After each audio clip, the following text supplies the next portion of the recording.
Hey, hello, Kid in the Wind here. I'm at Ochoco Reservoir just east of Prineville and doing a little fishing here. Been here for a couple hours, haven't caught one yet. I don't have fresh worms, that's the problem. Anyway, let me show you this reservoir. It's pretty cool. The highway is over here behind me, like over there where it sounds like a Harley's putting down the road.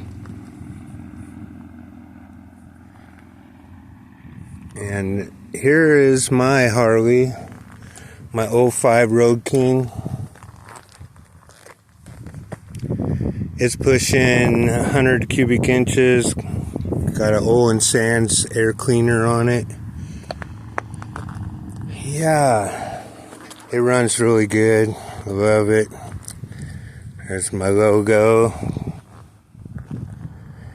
And it was nice to just put it right down here next to my fishing hole by this big rock. So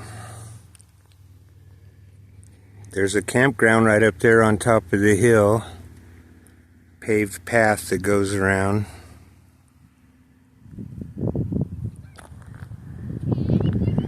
I can see my pole from here. It's not doing any jerking or anything. Hey, but what a gorgeous day. Today is Friday, the 20th of October. Cool. Thanks for watching. Shut her off.